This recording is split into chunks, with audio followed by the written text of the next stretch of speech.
আসসালামু আলাইকুম প্রিয় শিক্ষার্থীরা, আজকে আমরা কথা বলবো হচ্ছে তোমাদের শৈবালু ছত্রাকের অধ্যায়ের লেকচার 3 নিয়ে। লেকচার 3 তে আমরা কথা বলবো হচ্ছে ছত্রাক নিয়ে। ঠিক আছে, আমরা কথা বলবো হচ্ছে ছত্রাক নিয়ে।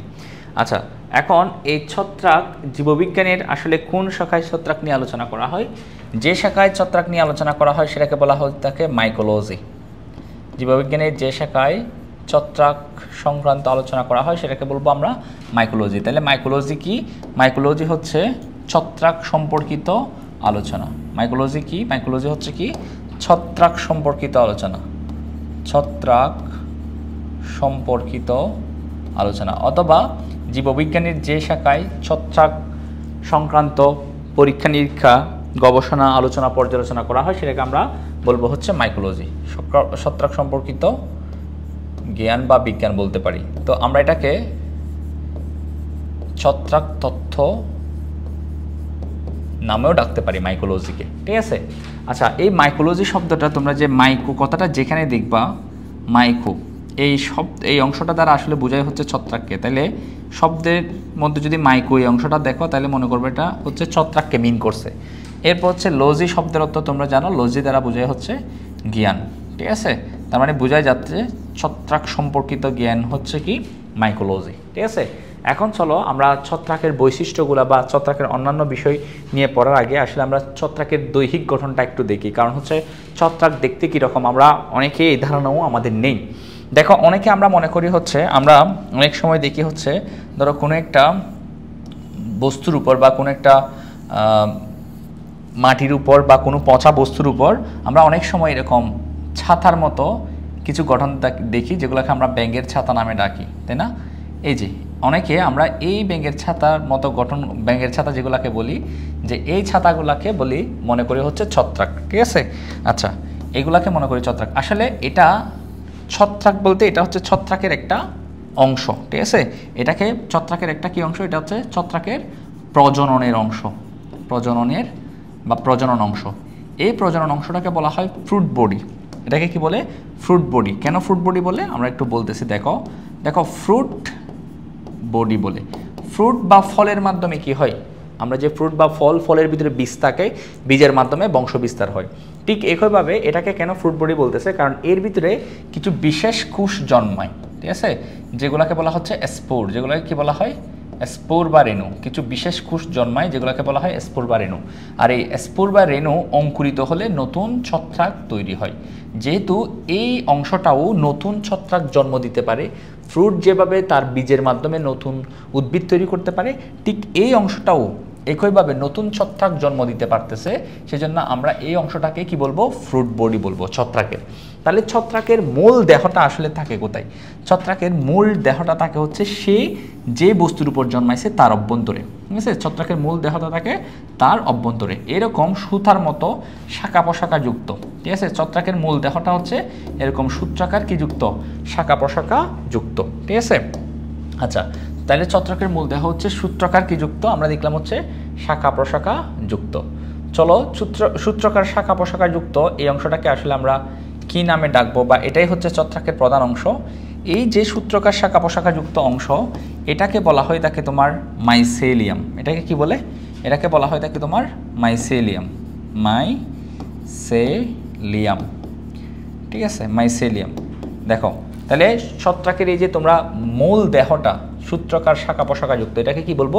মাইসেলিয়াম। দেখো, মাইসেলিয়াম শব্দটা যদি আমরা একটু বিশ্লেষণ করি, দেখো এই যে মাইসেলিয়াম, এই অংশটা আসছে মাইকো থেকে, যার অর্থ আমি কিছুক্ষণ আগে বললাম হচ্ছে ছত্রাক। যার অর্থ কি? ছত্রাক। ঠিক আছে। আর এই অংশটা আরেকটা অংশ আছে, আরেকটা পার্ট আছে এখানে, যেটা হচ্ছে তোমার বোঝায় হচ্ছে ইলিয়াম। এই ইলিয়াম অংশ দ্বারা আসলে বোঝায় হচ্ছে জাল। ঠিক আছে, তাহলে মাইসেলিয়াম দ্বারা আসলে কি বোঝাচ্ছে? মাইসেলিয়াম দ্বারা আসলে মিন করতেছে হচ্ছে ছত্রাকের জাল। ছত্রাকের জাল। ঠিক আছে, ছত্রাকের জাল। তাহলে দেখো, মূলত হচ্ছে ছত্রাকের মূল দেহ কোনটা? মাইসেলিয়ামটা। এখন দেখো, এখানে যে ছোটো ছোটো সুতার মতো শাখাগুলা দেখতে পাচ্ছ, যেগুলো হচ্ছে এই জাল তথা মাইসেলিয়ামটা তৈরি করছে, জালটা তৈরি করছে। এই ছোটো ছোটো শাখাগুলাকে তুমি কি বলবা?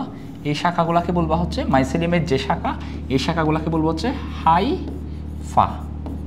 একবচনে হাইফা বললে, যদি অনেকগুলো হাইফা একসাথে চিন্তা করো তখন আমি বলবো হাইফি। তাইলে হাইফি শব্দের অর্থ হচ্ছে কি, দেখো হাইফি শব্দের অর্থ হচ্ছে সুতা বা তন্তু। হাইফা বা হাইফি শব্দের অর্থ কি, এটার অর্থ হচ্ছে সুতা বা তন্তু, সুতা বা তন্তু। তাইলে আমরা এখন কি বুঝলাম, আমরা বুঝলাম হচ্ছে ছত্রাক বলতে আসলে বোঝাই হচ্ছে কতগুলা হাইফা বা হাইফি নামক সুতার দিয়ে যে জালটা সৃষ্টি হয়, যেটাকে আমরা মাইসেলিয়াম বলি, মূলত এটাই হচ্ছে ছত্রাক। আর উপরে তোমরা যেটা দেখো বাইরে, এটা হচ্ছে ছত্রাকের আসলে ফ্রুট বডি বা যেটা একটা প্রজননের অংশ।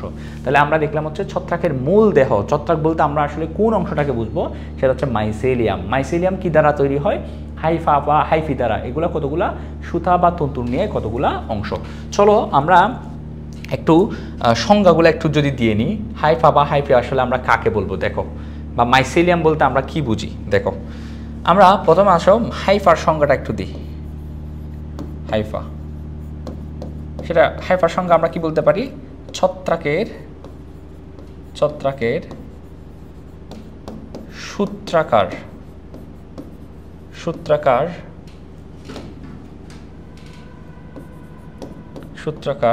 শাখা। এই যে শাখাগুলা দেখতেছি এখান থেকে বের হলো, এই শাখাকে কি বলা হয়, হাইফা বলে।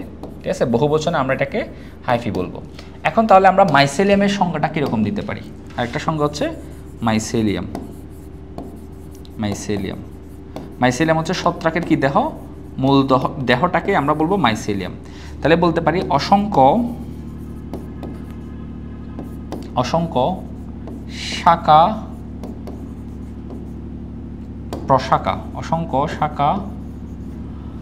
প্রশাখা বিশিষ্ট সূত্রাকার হাইফি নিয়ে গঠিত ছত্রাকের দেহকে আমরা কি বলবো, দেহকে আমরা বলবো হচ্ছে মাইসেলিয়াম। দেহকে আমরা বলবো কি, মাইসেলিয়াম। তাহলে এই যে মাইসেলিয়ামটাই হচ্ছে মূলত কি, ছত্রাক। এটাই হচ্ছে মূলত কি, ছত্রাক। এটাই মূল দেহ ছত্রাকের। আর মাইসেলিয়াম হচ্ছে জালের মতো, ছত্রাকের এটা হচ্ছে জালের মতো, তাই না? আর এই জাল বোনার জন্য অবশ্যই কতগুলো সুতা লাগবে, আর এই সুতাগুলোকে আমরা কি বলবো, এগুলোকে বলবো হাইফা বা হাইফি। চলো আমরা একটা হাইফা বা হাইফির গঠন আমরা এখানে দেখি। আমরা কি নিয়ে কথা বলবো এখন, একটা হাইফা। এই যে হাইফাগুলো আসলে কিভাবে গঠিত হচ্ছে এই সম্পর্কে আমাদের একটা বিস্তারিত ধারণা থাকা দরকার। ঠিক আছে, আচ্ছা চলো, ধরো এটা হচ্ছে একটা হাইফা। ঠিক আছে, হাইফার এগুলা হচ্ছে কোষগুলার পরপর, এগুলো হচ্ছে কোষের নিউক্লিয়াস, এবং এই কোষের দুইটা কোষের মাঝখানে একটা পার্টিশন থাকবে, যেটাকে আমরা বলি হচ্ছে প্রস্থপ্রাচীর। যেটাকে কি বলা হয়, প্রস্থপ্রাচীর। তাহলে এটা হচ্ছে একটা হাইফার কোষগুলো এভাবে একটার পর একটা এরকম বসানো থাকবে হাইফার ভিতরে, এবং তাদের মাঝে একটা পার্টিশন থাকবে। ঠিক আছে, এই যে হাইফার মাঝে একটা পার্টিশন থাকবে, এই পার্টিশনটাকে কি বলবো, প্রস্থপ্রাচীর। তাহলে দেখো বাইরের এই অংশটাকে আমরা কি বলবো, বাইরের এটা হচ্ছে হাইফার কোষপ্রাচীর। এটাকে কি বলবো, কোষপ্রাচীর। এটাকে কি বলবো, কোষপ্রাচীর। তাহলে হাইফার বাইরে থাকে হচ্ছে কোষপ্রাচীর, কোষের বাইরে, এবং যে কোষপ্রাচীরটা হচ্ছে কাইটিন নির্মিত। কোন পদার্থ দ্বারা গঠিত, কাইটিন নির্মিত। কাইটিন নামক পদার্থ দিয়ে তৈরি, কাইটিন নির্মিত। কাইটিন একটা জটিল পলিস্যাকারাইড, এটা আমরা মনে রাখবো। দেখো কাইটিন আসলে কি, স্যাকারাইড। কাইটিন আসলে কি, আমরা সবাই তো গ্লুকোজ চিনি, তাই না, গ্লুকোজ। ঠিক আছে, এখন এই গ্লুকোজের সাথে যখন একটা এমিন যুক্ত হয় তখন এটাকে বলা হয় গ্লুকোসামিন। ঠিক আছে, এমিন যুক্ত হলে। আর এই এমিনের সাথে যখন তোমার যুক্ত হয় হচ্ছে একটা এসিটাইল মূলক, ঠিক আছে, একটা এসিটাইল মূলক, তখন এটাকে বলা হয় অ্যানএসিটাইল গ্লুকোসামিন। আর এই অ্যানএসিটাইল গ্লুকোসামিন নামক এই রাসায়নিক যৌগটা, যেটা হচ্ছে কোত্থেকে তৈরি হয়েছে, গ্লুকোজ থেকে। গ্লুকোজ একটা শর্করা, তাহলে গ্লুকোজ একটা শর্করা, সেই শর্করা পরিবর্তিত হয়ে অ্যানএসিটাইল গ্লুকোসামিন নামক একটা কি তৈরি হয়েছে, অ্যানএসিটাইল গ্লুকোসামিন নামক একটা যৌগ তৈরি হয়। এখন এই অ্যানেসিটাইল গ্লুকোসামিনের অণুগুলা পরপর একটার পর একটা যুক্ত হয়ে হয়ে হয়ে হয়ে যে বিশাল পলিমারটা তৈরি করে, যে বিশাল পলিস্যাকারাইডটা তৈরি করে, জটিল পলিস্যাকারাইডটা তৈরি করে, সেটাই হচ্ছে কাইটিন। আশা করি কাইটিন কী জিনিস সেটা তোমরা বুঝতে পারছো, ঠিক আছে? আচ্ছা, কাইটিন হচ্ছে জটিল পলিস্যাকারাইড। এখন দেখো আমরা দেখতে পাচ্ছি এই যে পার্টিশনগুলো দুইটা কোষের মাঝে, এই পার্টিশনগুলোকে আমরা বলবো প্রস্থপ্রাচীর। প্রস্থপ্রাচীর হাইপার দুইটা কোষের মাঝে যে পার্টিশন থাকবে, যে ব্যবধায়ক থাকবে, সেটাকে আমরা কি বলবো? প্রস্থপ্রাচীর। এটা হচ্ছে প্রস্থপ্রাচীর। এখন প্রস্থপ্রাচীরের মাঝে তোমরা দেখতে পাচ্ছ একটা ছিদ্র আছে, ঠিক আছে? তাহলে আমরা বুঝতে পারতেছি প্রস্থপ্রাচীরটা কি যুক্ত?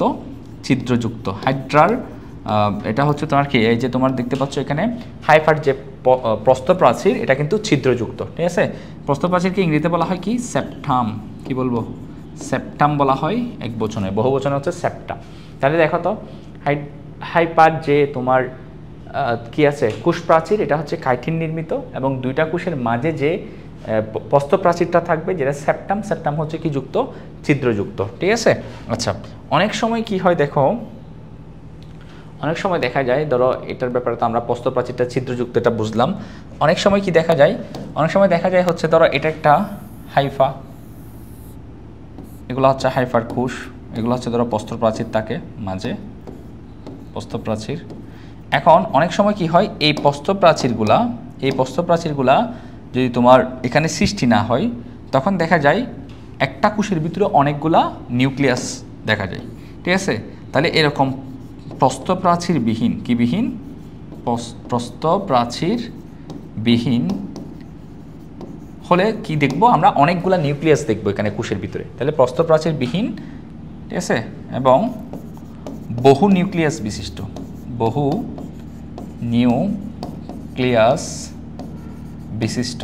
নিউক্লিয়াস বিশিষ্ট এরকম হাইফিকে আমরা কি বলবো? বা হাইফাকে বিশিষ্ট, হাইফাকে সিনোসাইটিক হাইফা বলবো। সিনোসাইটিক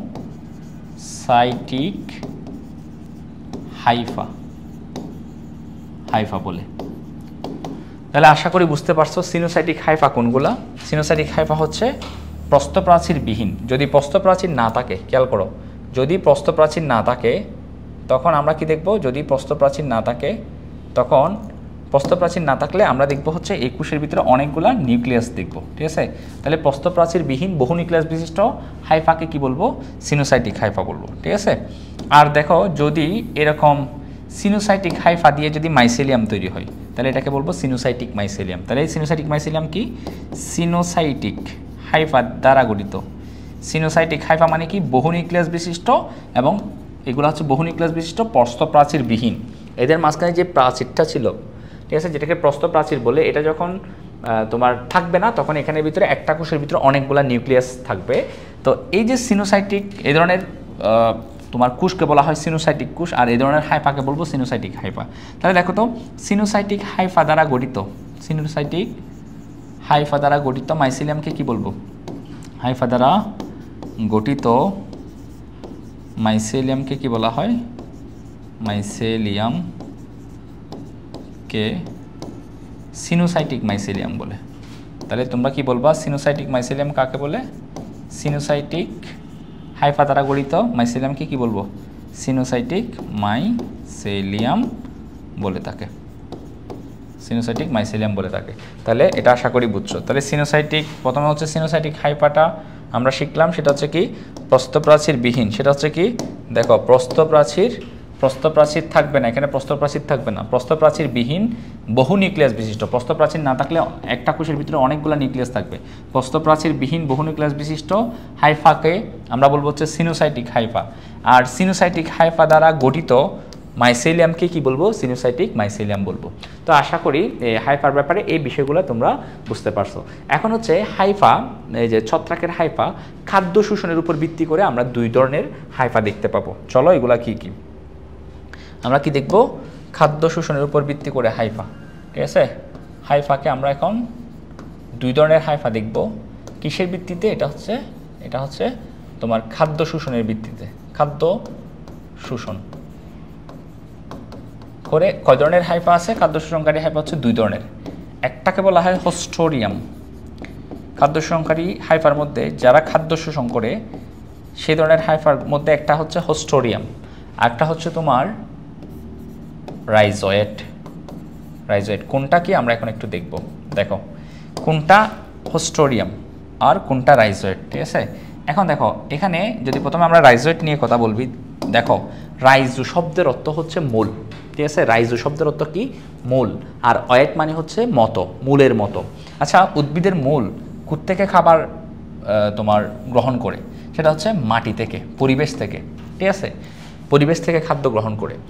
ঠিক একইভাবে ছত্রাকের হাইফা যদি তোমার পরিবেশ থেকে, পরিবেশ বলতে বোঝাচ্ছে হচ্ছে ধরো এটা হচ্ছে ছত্রাকের একটা হাইফা, এটা পরিবেশ থেকে বোঝাচ্ছে হচ্ছে বিভিন্ন জৈব বস্তু থেকে বা মাটি থেকে সে খাবার শোষণ করতেছে। খাবার কি করতেছে? শোষণ করতেছে। যদি পরিবেশ থেকে, মাটি থেকে, বিভিন্ন জৈব বস্তু থেকে, বিভিন্ন পচা বস্তু থেকে খাবার গ্রহণ করে, এই ধরনের হাইফাকে বলবো হচ্ছে রাইজয়েড। রাইজু শব্দের অর্থ হচ্ছে মূল, অয়েড মানে হচ্ছে মতো, মূলের মতো তারা পরিবেশ থেকে খাবার শোষণ করবে। তাহলে কি বলবো? বলবো কি আমরা যে পরিবেশ থেকে খাদ্য শোষণকারী হাইফাকে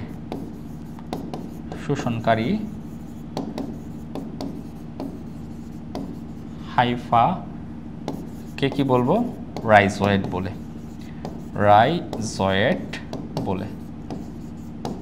ঠিক আছে। এরপর দেখো হোস্টোরিয়াম কি? হোস্টোরিয়াম হচ্ছে কি? এগুলো হচ্ছে হোস্টোরিয়াম থাকে হচ্ছে পরজীবী ছত্রাকে, যারা অন্য জীবের মধ্যে বসবাস করে। যেমন ধরো এটা ধরো একটা উদ্ভিদের পাতা, এগুলো হচ্ছে ধরো পাতার কুশ, ঠিক আছে। এখন এর ভিতরে একটা ধরো এটা হচ্ছে ছত্রাক আক্রমণ করছে, যেটা হচ্ছে ছত্রাকের, এটা হচ্ছে মাইসেলিয়াম। এগুলো হচ্ছে ছত্রাকের কি? মাইসেলিয়াম। এখন এই ছত্রাকগুলো কি করে? উদ্ভিদের কুশের ভিতরে এভাবে কি করে হাইফা প্রবেশ করিয়ে দেয়। এখন উদ্ভিদের কুশের ভিতর থেকে এখন সে কি করবে? এই হাইফা দিয়ে খাবার শোষণ করে নিবে। তাহলে এরকম যদি তোমার উদ্ভিদ কোষ অথবা প্রাণী কোষ অর্থাৎ জীবের কোষ থেকে, ঠিক আছে, যারা এরকম খাদ্য শোষণ করে, সে ধরনের হাইফাগুলোকে আমরা বলবো হোস্টোরিয়াম, ঠিক আছে। তাহলে আমরা পোষক দেহ থেকে, সে যার মধ্যে বসবাস করবে সেই দেহটাকে বলবো আমরা পোষক দেহ। এটা হতে পারে উদ্ভিদ দেহ, হতে পারে প্রাণী দেহ, ঠিক আছে। তাহলে পোষক দেহ থেকে খাদ্য শোষণকারী হাইফাকে কি বলবো আমরা? হোস্টোরিয়াম। হোস্টোরিয়া শব্দের অর্থ হচ্ছে শুষে নেওয়া, শোষণ করা। তাহলে এটা হচ্ছে অন্য জীব থেকে শুষে নিচ্ছে, সেই জন্য এটার নাম হচ্ছে হোস্টোরিয়াম, ঠিক আছে। তাহলে আমরা কি বলবো? সেটা হচ্ছে পোষক দেহ থেকে এটা মূলত কার জন্য? এই হোস্টোরিয়াম থাকে পরজীবী ছত্রাকে, ঠিক আছে, যারা অন্য জীবের উপর মধ্যে বসবাস করে, অন্য জীবের থেকে খাদ্য শোষণ করে। পোষক দেহ থেকে খাদ্য শোষণকারী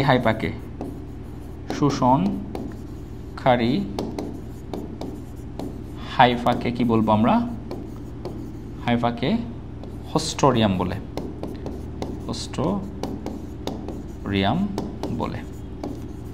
ঠিক আছে। তাহলে আমরা হাইফা হচ্ছে খাদ্য শোষণকারী হাইফা হচ্ছে দুই ধরনের। একটা হচ্ছে আমরা দেখলাম হচ্ছে হোস্টোরিয়াম, যেটা হচ্ছে হোস্টোরিয়া শব্দের অর্থ হচ্ছে শোষণ করা। হোস্টোরিয়াম যারা হচ্ছে পোষক দেহ থেকে খাদ্য শোষণ করে, সেই ধরনের হাইফাকে বলবো আমরা হোস্টোরিয়াম। আর যারা পরিবেশ থেকে, রাইজু শব্দের অর্থ হচ্ছে মূল, অয়েট মানে হচ্ছে মতো, মূলের মতো, উদ্ভিদের মূলের মতো পরিবেশ থেকে, পরিবেশ বলতে বোঝাচ্ছে মাটি, পচা জৈব বস্তু, এখান থেকে খাবার শোষণ করবে, কোনো জীব দেহ থেকে না, ঠিক আছে। আচ্ছা, তাহলে এই পরিবেশ থেকে খাদ্য শোষণ করে হাইফাগুলোকে আমরা কি বলবো? রাইজয়েড বলবো, ঠিক আছে। তাহলে আমাদের এই দুই ধরনের হাইফা, খাদ্য শোষণকারী হাইফা, একটা হচ্ছে হোস্টোরিয়াম, একটা হচ্ছে রাইজয়েড। এই দুইটার ব্যাপারে আশা করি দাঁড়ানো হলো, ঠিক আছে। এখন আমরা আরেকটা শব্দের সাথে পরিচিত হই, যেটা হচ্ছে রাইজোমর্ফ। যে শব্দের অর্থ কি? রাইজোমর্ফ। কিছুক্ষণ আগে দেখো আমি বলছিলাম হচ্ছে রাইজু শব্দের অর্থ হচ্ছে মূল, ঠিক আছে। মর্ফ দ্বারা বোঝাচ্ছে হচ্ছে মরফোলজি বা গঠন, ঠিক আছে। তাহলে এমন গঠন যেটা মূলের মতো দেখতে হবে, ঠিক আছে। তাহলে এটা আসলে কি দেখা যায় কিছু উচ্চ শ্রেণীর ছত্রাকের ক্ষেত্রে তাদের যে মাইসেলিয়ামগুলো আছে, এই মাইসেলিয়ামগুলা তোমার এভাবে ছড়িয়ে না থেকে কি হয়? এভাবে মাইসেলিয়ামগুলো এভাবে ছড়িয়ে না থেকে এগুলা একে অপরের সাথে এরকম পেঁচে যায়, পেঁচে গিয়ে দড়ির মতো একটা রশি বা দড়ির মতো বা মূলের মতো গঠন তৈরি করে। এই ধরনের গঠনগুলোকে আমরা বলবো, এটাকে আমরা বলবো কি? রাইজোমর্ফ, ঠিক আছে। তাহলে আমরা কি বলতে পারি?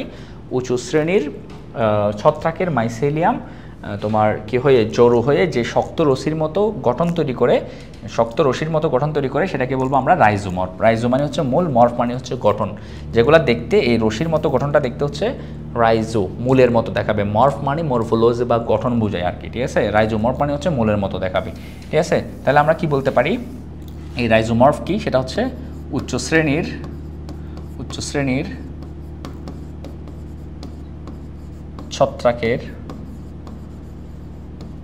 ছত্রাকের মাইসেলিয়াম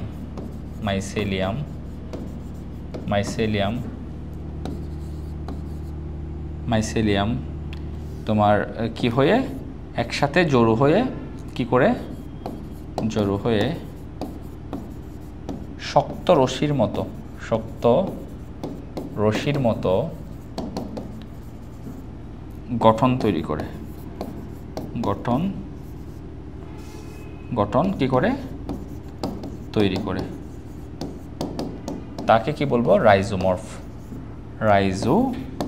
রাইজোমর্ফটা রশিটা দেখতে হচ্ছে অনেকটা মূলের মতো, সেজন্য তার নাম হচ্ছে এরকম রাইজো। রাইজো মানে মূল, মর্ফ মানে হচ্ছে গঠন, রাইজোমর্ফ। তাহলে আমরা রাইজোমর্ফ কাকে বলি এটা আমরা বুঝলাম, ঠিক আছে। তাহলে আমরা হাইফা দেখলাম। হাইফার মধ্যে খাদ্য শোষণকারী হাইফা হচ্ছে দুই ধরনের, হোস্টোরিয়াম, রাইজোয়েড। যেটা পোষক দেহ থেকে খাবার শোষণ করবে সেটাকে বলবো হোস্টোরিয়াম, আর রাইজোয়েড হচ্ছে পরিবেশ থেকে। আর রাইজোমর্ফ হচ্ছে মাইসেলিয়াম, এমন মাইসেলিয়াম যারা জড়ো হয়ে শক্ত রশির মতো গঠন তৈরি করে।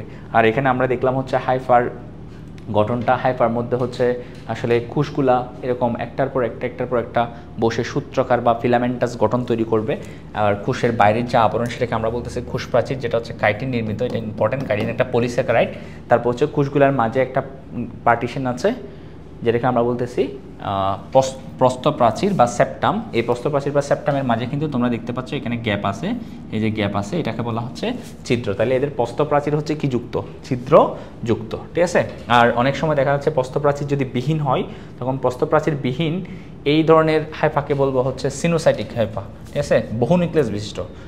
প্রস্থপ্রাচীর যদি চলে যায় তাহলে নিউক্লিয়াসও বেশি হয়ে যাবে। আর সিনোসাইটিক হাইফা দ্বারা গঠিত মাইসেলিয়ামকে আমরা কি বলবো, সিনোসাইটিক মাইসেলিয়াম। তো আশা করি অতটুকু আমরা বুঝতে পারছি।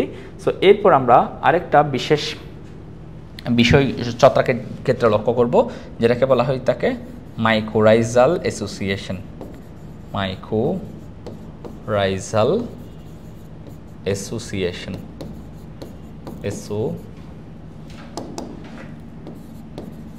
অ্যাসোসিয়েশন, দেখো এখন এই মাইকোরাইজাল অ্যাসোসিয়েশন কি এটা একটু দেখি। এটা আসলে শব্দ থেকে, তার নাম থেকে বোঝা যাচ্ছে এটা কি জিনিস, ঠিক আছে। দেখো এখানে তুমি দেখতে পাচ্ছ দুইটা অংশ, একটা হচ্ছে মাইকো দ্বারা মিন করতেছে আসলে ছত্রাককে। কাকে মিন করে, ছত্রাককে। রাইজা দ্বারা বোঝাচ্ছে হচ্ছে মূল, রাইজা দ্বারা বোঝাচ্ছে হচ্ছে মূল। কাদের মূল, উঁচু শ্রেণীর উদ্ভিদের মূল। উঁচু শ্রেণীর কাদের মূল, উদ্ভিদের মূল। তার মানে বোঝা যাচ্ছে এটা একটা অ্যাসোসিয়েশন বা এটা একটা সম্পর্ক, যেটা হচ্ছে ছত্রাক এবং উঁচু শ্রেণীর উদ্ভিদের মূলের মধ্যে দেখা যাবে। ধরো এটা হচ্ছে একটা উঁচু শ্রেণীর উদ্ভিদের মূল যেটা মাটির নিচে আছে। ধরো এটাকে আমি দেখাইলাম, এগুলো হচ্ছে মূলের কোষ, এগুলো হচ্ছে মূলের কোষ। আচ্ছা, তাহলে এটা হচ্ছে একটা উঁচু শ্রেণীর উদ্ভিদের মূল, আর এগুলো হচ্ছে কি কোষ, মূলের কোষ। এখন এই মূলের কোষের এই মূলের চারপাশে অনেক সময় এরকম ছত্রাকের কি জন্মায়, ছত্রাকের আমরা দেখব হচ্ছে ছত্রাকের হাইফি এরকমভাবে চারপাশে, মূলের চারপাশে এসে জড়ো হয়, অর্থাৎ মাইসেলিয়াম এসে জড়ো হয়। অনেক সময় মূলের চারপাশে থাকে হাইফিগুলা, আবার অনেক ক্ষেত্রে মূলের কোষের অভ্যন্তরে কি করে প্রবেশ করে, ঠিক আছে। মূলের কোষের অভ্যন্তরে কি করে প্রবেশ করে, মূলের কোষের অভ্যন্তরে কি করে প্রবেশ করে। তারই খেয়াল করো, এখন এই যে ছত্রাকগুলো যারা উঁচু শ্রেণীর উদ্ভিদের মূলের চারপাশে থাকে অথবা মূলের কোষের অভ্যন্তরে প্রবেশ করছে, তারা কিন্তু উদ্ভিদের ক্ষতি করে না, উদ্ভিদও কিন্তু তাদের ক্ষতি করে না। তাহলে এখানে দেখো ছত্রাক এবং উদ্ভিদের মধ্যে একটা সম্পর্ক, ঠিক আছে। মূলের মধ্যে উদ্ভিদের মূলের সাথে একটা সম্পর্ক, যে সম্পর্কের মধ্যে উদ্ভিদেরও ক্ষতি হয় না, ছত্রাকেরও ক্ষতি হয় না, বরঞ্চ ছত্রাক কিছু উপকার পায়, ঠিক আছে, উদ্ভিদ কিছু উপকার পায়। এখন ছত্রাক কি পায় দেখো, ছত্রাক পায় হচ্ছে উদ্ভিদ থেকে, মূল থেকে খাদ্য পায়, ঠিক আছে। সে খাদ্য পায় এবং সাথে সেই মূলের ভিতরে আশ্রয় পায়, ঠিক আছে। মূলের ভিতরে কি পায়, আশ্রয় পায়। আর আমাদের উদ্ভিদ কি পায়, উদ্ভিদকে কি করে, এই যে ছত্রাকগুলা কি করে খনিজ লবণ এবং পানি সরবরাহ করে, ঠিক আছে, পরিবেশ থেকে নিয়ে শোষণ করে মূলের ভিতরে সরবরাহ করে। তাহলে বলতে পারি খনিজ লবণ বিশেষ করে হচ্ছে তোমার কি, খনিজ লবণ বিশেষ করে হচ্ছে তোমার ফসফরাস, ঠিক আছে, ফসফরাস জাতীয় আয়ন বা খনিজ লবণ প্লাস হচ্ছে পানি সরবরাহ করে থাকে কে, উদ্ভিদ পায়। উদ্ভিদ এগুলো কার থেকে পায়, ছত্রাক থেকে পায়। সাথে অনেক সময় বিভিন্ন রোগের হাত থেকেও রক্ষা পায়, রোগ প্রতিরোধ করে থাকে ছত্রাক। কীভাবে রোগ প্রতিরোধ হয় দেখো, চারপাশে তোমার ছত্রাকের হাইফি বা মাইসেলিয়ামগুলো থাকার কারণে কোনো বাইরে থেকে অন্য জীব এসে আক্রমণ করতে পারে না মূলকে। আবার অনেক ক্ষেত্রে কি হয়, এই হাইফিগুলো এমন কিছু রাসায়নিক পদার্থ তৈরি করে যেগুলো হচ্ছে অ্যান্টিবায়োটিকের মতো, অর্থাৎ অ্যান্টিমাইক্রোবিয়াল মলিকুল বলতে পারো তুমি। এই উপাদানগুলা ছত্রাক তৈরি করে, যার কারণে এখানে কোনো ব্যাকটেরিয়া এই মূলকে আক্রমণ করতে পারে না। তাহলে আমরা দেখতে পাচ্ছি মাইক্রোরাইজাল অ্যাসোসিয়েশন হচ্ছে, মাইক্রো মানে হচ্ছে ছত্রাক, আর রাইজা দ্বারা বোঝাচ্ছে মূল। তাহলে ছত্রাকের সাথে উচ্চ শ্রেণী উদ্ভিদের মূলের একটা কি সম্পর্ক, যে সম্পর্কের মধ্যে দুইজনে উপকার পায়। একটা হচ্ছে ছত্রাকও উপকার পায় আর উদ্ভিদও উপকার পায়। এমন ধরনের অ্যাসোসিয়েশন যেখানে দুইটা জিনিস একসাথে থাকবে, এক অপরের ক্ষতি করবে না কিন্তু উপকার করবে, এই ধরনের সম্পর্ককে আমরা বলবো হচ্ছে মিতজীবী সম্পর্ক। এই ধরনের সম্পর্কে কি বলা হয়, মিতজীবী সম্পর্ক বা সিম্বায়োসিস সম্পর্ক।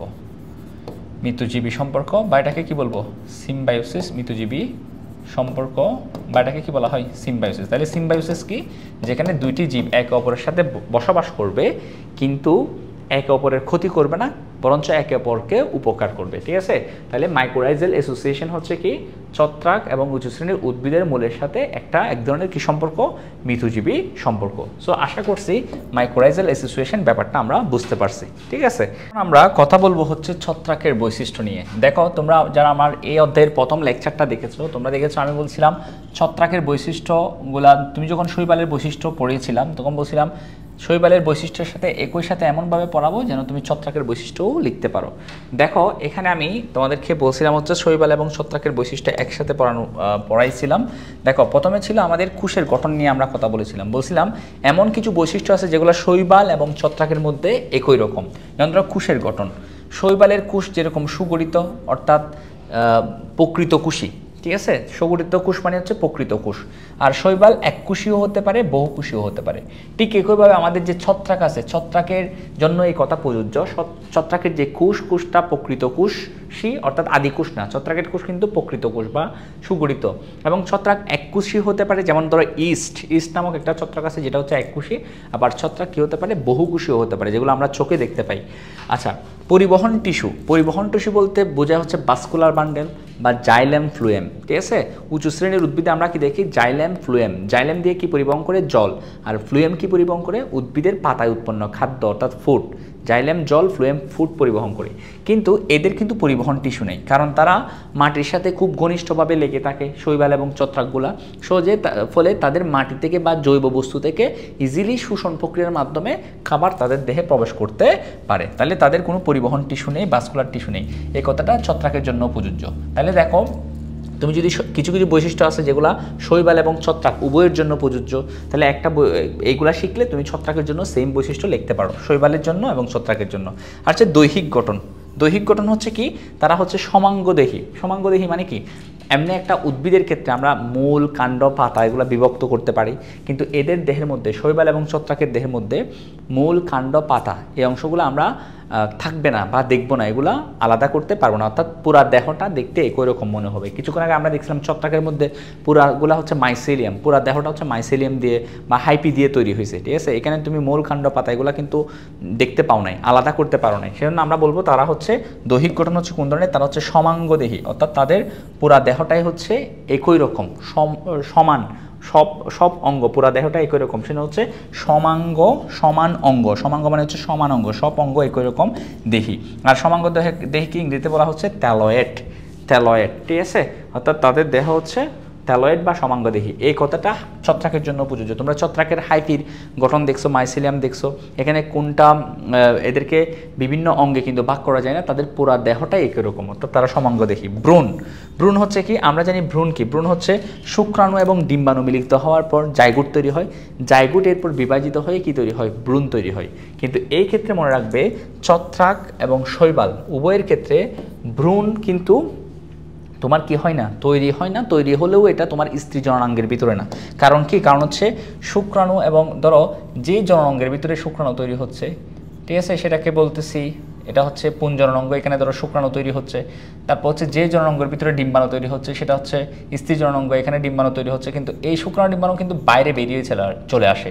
তাহলে শুক্রাণু ডিম্বাণু মিলিত হচ্ছে বাইরে, তাহলে জাইগোটটা বাইরে হয়, এবং জাইগোটটা নতুন উদ্ভিদ তৈরি করবে কিন্তু জীবদেহের বাইরে, ঠিক আছে। তাহলে শুক্রাণু ডিম্বাণু দেহের বাইরে এসে মিলিত হয়, যার কারণে জাইগোটটা কিন্তু দেহের অভ্যন্তরে অর্থাৎ জননাঙ্গের অভ্যন্তরে তৈরি হওয়া সম্ভব নয়। সেজন্য এই কথাটা বলছি, ভ্রূণ হচ্ছে কি স্ত্রী জননাঙ্গ, বহুকোষী ভ্রূণে পরিণত হয় না। ভ্রূণটা জাইগোটটা কি হয়, জাইগোট, এখানে একটু কথা যদি এভাবে লিখি, জাইগোট অর্থাৎ শুক্রাণু ডিম্বাণু মিলিত হলে যে কোষ সেটা জাইগোট, স্ত্রী জননাঙ্গে বহুকোষী ভ্রূণে পরিণত হয় না। ছত্রাকের বেলায়ও এই কথাটা প্রযোজ্য, ঠিক আছে। এরপর হচ্ছে রেণু বা স্পুর, ঠিক আছে। তোমরা জানো হচ্ছে রেণু বা স্পুর হচ্ছে একটা সিঙ্গেল সেল, এটা হচ্ছে একটা কোষ, যে কোষটা পরবর্তীতে নতুন শৈবাল বা নতুন শৈবালের ক্ষেত্রে হলে শৈবাল, ছত্রাকের ক্ষেত্রে হলে ছত্রাক সে কী করতে পারে, জন্ম দিতে পারে। এই কোষগুলা, যে কোষগুলা নতুন একটা জীবদেহ তৈরি করতে পারে, ছত্রাকের দেহ বা শৈবালের দেহ, শৈবালের স্পুর হলে শৈবালের দেহ তৈরি করবে, ছত্রাকের স্পুর হলে ছত্রাকের দেহ তৈরি করবে, তাহলে তাদেরকে এই কোষগুলোকে আমরা স্পুর বলবো।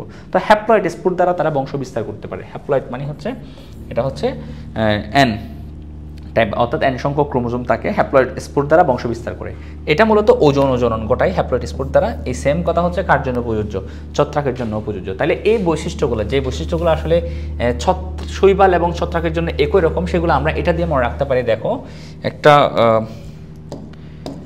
লাইন দিয়ে মনে রাখতে পারি, সেটা হচ্ছে দেবরের সিবি, দেবরের সিবি। অর্থাৎ এগুলা এই লাইন দিয়ে বা এই শব্দ দুইটা দিয়ে আমরা যেই বৈশিষ্ট্যগুলো মনে রাখবো সেগুলো হচ্ছে শৈবাল এবং ছত্রাকের জন্য একই রকম। কী কী এগুলো, দেহ, দিয়ে হচ্ছে দেহ, তাহলে দেহ দৈহিক গঠন বা দৈহিক গঠন বলতে পারি, দৈহিক গঠন কীরকম, থ্যালয়েড, অর্থাৎ মূল কাণ্ড পাতায় ভাগ করা যায় না, সমাঙ্গ দেখি। ব দিয়ে মনে হচ্ছে ভ্রূণ, তাহলে স্ত্রী জননাঙ্গে বহুকোষী ভ্রূণে পরিণত হয় না, ঠিক আছে। ভ্রূণ বা জাইগোটটা থাকবে দেহের বাইরে চলে যাবে। র দিয়ে মনে রাখবো হচ্ছে রেণু, ঠিক আছে, রেণু। হ্যাপ্লয়েড রেণু দ্বারা তারা কি করতে পারে, হ্যাপ্লয়েড রেণু দ্বারা তারা বংশ বিস্তার করতে পারে ওজন ও জননের মাধ্যমে। আর সি দিয়ে মনে রাখবো হচ্ছে সেল বা কোষ। সেল বা কোষ হচ্ছে কীরকম, সুগঠিত, এরা বহুকোষী হতে পারে, এককোষী হতে পারে। ভি দিয়ে মনে রাখবো হচ্ছে ভাস্কুলার বান্ডেল। ভাস্কুলার মানে হচ্ছে কি, ভাস্কুলার বান্ডেল মানে হচ্ছে কি পরিবহন টিস্যু। পরিবহন টিস্যু নাই, দুইজনেরই পরিবহন টিস্যু থাকবে না, ঠিক আছে। তাহলে এগুলা হচ্ছে শৈবাল ছত্রাকের জন্য একই রকম। তুমি এই বৈশিষ্ট্যগুলো সেম বৈশিষ্ট্য কার জন্য লিখতে পারো, হুবহু একই রকম বৈশিষ্ট্য তুমি কার জন্য লিখতে পারো, সেম বৈশিষ্ট্য তুমি ছত্রাকের জন্য লিখতে পারো, ঠিক আছে। এবার প্রত্যেকটা বৈশিষ্ট্য তুমি ছত্রাকের জন্য লিখতে পারো, ঠিক আছে। এরপর দেখো তো কিছু বৈশিষ্ট্য আছে শৈবাল এবং ছত্রাকের মধ্যে বিপরীত, ঠিক আছে, যেগুলোকে তুমি শৈবাল ছত্রাকের পার্থক্য হিসেবে কি করতে পারো, পার্থক্য লিখতে বললে তখন দেখাতে পারো, ঠিক আছে। দেখো প্রথম হচ্ছে কোষ প্রাচীর, ঠিক আছে। কোষ প্রাচীর হচ্ছে তোমার শৈবালের ক্ষেত্রে সেলুলোজ নির্মিত, শৈবালের কোষ প্রাচীর উঁচু শ্রেণীর উদ্ভিদের মতো, উঁচু শ্রেণীর উদ্ভিদের কোষ প্রাচীর হচ্ছে সেলুলোজ নির্মিত, শৈবালের ক্ষেত্রেও সেলুলোজ নির্মিত। আর ছত্রাকের কোষ প্রাচীর হচ্ছে কি নির্মিত, কাইটিন নির্মিত। কিছুক্ষণ আগে আমরা সেটা দেখলাম, ঠিক আছে। এটা হচ্ছে সালোক সংশ্লেষণ।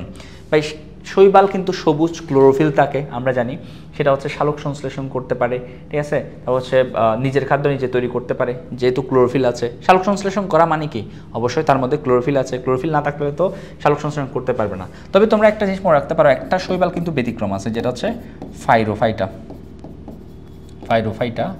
এই ফাইরোফাইটা হচ্ছে এই শৈবালগুলা, এই বিভাগের শৈবালগুলা হচ্ছে হেটারোট্রফিক, অর্থাৎ নিজের খাদ্য নিজে তৈরি করতে পারে না, অন্য শৈবালের উপর নির্ভরশীল। এটা একটু মনে রাখিও। এমনি অন্য শৈবালগুলো হচ্ছে নিজে সালোক সংশ্লেষণ প্রক্রিয়া হচ্ছে নিজের খাদ্য নিজে তৈরি করতে পারে, যেহেতু সালোক সংশ্লেষণ করতে পারে এর মানে তাদের মধ্যে ক্লোরোফিল আছে। আর ছত্রাক যে আমরা বিভিন্ন জায়গায় দেখি, অনেক ক্ষেত্রে বিশেষ করে দেখি হচ্ছে সাদা বর্ণের, তাই না, বিভিন্ন পচা বস্তুর উপর বা পচা খড়ের উপর আমরা জন্মাতে দেখি। কোনো একটা গাছ যদি কেটে ফেলা হয়, পচা গাছের উপর আমরা দেখি। বিশেষ করে আমরা সাদা বর্ণের কতগুলা বিভিন্ন কালারের হতে পারে, তবে ধরো আমরা সাদা বর্ণের দেখি, তাই না, কিন্তু সবুজ হয় না। আচ্ছা, তার মানে তার মধ্যে ক্লোরোফিল থাকে না। তো ক্লোরোফিল না থাকলে সে সালোক সংশ্লেষণ করতে পারবে না। তাহলে বুঝছো, তাহলে শৈবাল সালোক সংশ্লেষণ করতে পারে কিন্তু ছত্রাক করতে পারে না, তার মধ্যে ক্লোরোফিল নেই। সঞ্চিত খাদ্য, দেখো শৈবাল যেহেতু সবুজ, তাকে আমরা উঁচু শ্রেণীর উদ্ভিদের মতো চিন্তা করতে পারি। উঁচু শ্রেণীর উদ্ভিদের মধ্যে সঞ্চিত খাদ্য হচ্ছে কি শ্বেতসার বা স্টার্চ। তো শৈবালের মধ্যেও সঞ্চিত খাদ্য সাধারণত কি হয়, স্টার্চ বা শ্বেতসার দেখা যায়। তবে বিভিন্ন ক্ষেত্রে পরিবর্তন হতে পারে বা চেঞ্জ হতে পারে, তবে মনে রাখবো হচ্ছে সাধারণত হচ্ছে স্টার্চ বা শ্বেতসার থাকে, ঠিক আছে। আর পুষ্টিগ্রহণ হচ্ছে তারা সবুজি, তারা পুষ্টি গ্রহণ করে না, নিজের খাদ্য নিজে তৈরি করতে পারে। সবুজি, মানে হচ্ছে নিজের, বুঝ মানে হচ্ছে খাদ্য, তাহলে নিজের বুঝ নিজে তৈরি করতে পারে, সবুজি, ঠিক আছে। তাহলে তারা হচ্ছে নিজের খাদ্য নিজে তৈরি করতে পারে। আর ছত্রাক কিন্তু যেহেতু তারা সালোক সংশ্লেষণ করতে পারে না, নিজের খাদ্য নিজে তৈরি করতে পারে না, তাহলে তারা কি করবে, তারা হচ্ছে মৃতজীবী। মানে হচ্ছে মৃত বস্তু থেকে, পচা বস্তু থেকে তারা খাদ্য শোষণ করতে পারে বা পরজীবী, সে অন্য একটা জীবের দেহের মধ্যে বসবাস করতে পারে। ছত্রাকের বিস্তৃতি সব জায়গায়, ছত্রাক প্রাণী দেহ থেকে শুরু করে মাটি, তারপর হচ্ছে তোমার পানি, ঠিক আছে, উদ্ভিদ দেহ সব জায়গায় আছে। মানুষের অনেক তোমার বেশিরভাগ যে তোমার চর্মরোগ, যে স্কিনের রোগ হয়, বেশিরভাগ হচ্ছে তোমার কি বেশিরভাগ ক্ষেত্রে ছত্রাক দিয়ে হয়ে থাকে। যেমন ধরো অতি পরিচিত একটা রোগ হচ্ছে দাঁত রোগ, এটাও কিন্তু ছত্রাক গঠিত রোগ। তাহলে পরজীবী হিসেবে ছত্রাক বিভিন্ন প্রাণীর দেহে বসবাস করে এবং তার ক্ষতি করে এবং তার থেকে পুষ্টি নিতে পারে। পরজীবী হিসেবে বসবাস করতে পারে, তখন ওই জীব থেকে খাদ্য শোষণ করে। মৃতজীবী, কিছুক্ষণ আগে আমরা দেখছিলাম হচ্ছে মাইকোরাইজাল অ্যাসোসিয়েশন। এখানে মাইকো মানে বলছিলাম ছত্রাক, রাইজা মানে হচ্ছে মূল। তাহলে উচ্চ শ্রেণীর উদ্ভিদের মূলের সাথে ছত্রাক একসাথে বসবাস করতেছে, কিন্তু কেউ কারো ক্ষতি করতেছে না, এক অপরের উপকার করতেছে। এই ধরনের সম্পর্ককে বলবো মৃতজীবী সম্পর্ক। এই ক্ষেত্রেও সে যার সাথে বসবাস করবে তার থেকে খাদ্য শোষণ করবে। পরজীবী সম্পর্কের ক্ষেত্রে একে অপরের ক্ষতি করবে, ঠিক আছে। পরজীবী সম্পর্কের মধ্যে ছত্রাক যার মধ্যে বসবাস করবে তার ক্ষতি করবে, উদ্ভিদ দেহে হলে উদ্ভিদ দেহের ক্ষতি করবে, তার থেকে পুষ্টি নিবে। আর মৃতজীবী হচ্ছে পচা বস্তু থেকে, পচা জৈব বস্তু থেকে খাবার কি করবে, শোষণ করবে। সো এগুলা চাইলে আমরা একটা লাইন দিয়ে মনে রাখতে পারি, এটা হচ্ছে এই লাইনটা দিয়ে মনে রাখতে পারো। এই পার্থক্যগুলা কীভাবে মনে রাখতে পারি, ওয়ালে পুষ্টি গ্রহণের ছবি, পুষ্টি গ্রহণের ছবি বা ফটো দিয়ে মনে রাখতে পারি। ওয়াল দিয়ে হচ্ছে সেল ওয়াল মানে কি, প্রাচীর, কোষ প্রাচীর। কোষ প্রাচীর হচ্ছে শৈবালের সেলুলোজ নির্মিত আর ছত্রাকের কাইটিন নির্মিত। গেল পুষ্টি গ্রহণ দিয়ে মনে রাখবো হচ্ছে তোমার পুষ্টি গ্রহণ, ওয়ালে পুষ্টি গ্রহণের ছবি। পুষ্টি গ্রহণ কোন প্রক্রিয়া হয়, এটা হচ্ছে শোষণ প্রক্রিয়ায় হয়, ঠিক আছে। পুষ্টি গ্রহণ করে ছত্রাক শোষণ প্রক্রিয়ায় তোমার, আর এ হচ্ছে সবুজি, ঠিক আছে, এটা মনে রাখতে পারো। পুষ্টি গ্রহণ, এই দুইটা দিয়ে এটা একটু চেঞ্জ করি, এটা হচ্ছে কি গ্রহণ, পুষ্টি গ্রহণ, ঠিক আছে। পুষ্টি গ্রহণ কিভাবে করে আমরা দেখছি, ঠিক আছে। ও পুষ্টি গ্রহণ করে না, কারণ নিজের খাদ্য নিজে তৈরি করতে পারে। ছত্রাক পুষ্টি গ্রহণ করে। ফটো দিয়ে মনে রাখতে পারো হচ্ছে ফটোসিনথেসিস বা সালোক সংশ্লেষণ, ঠিক আছে। সালোক সংশ্লেষণ কে করবে, শৈবাল করে, ছত্রাক সালোক সংশ্লেষণ কি করে না, ঠিক আছে।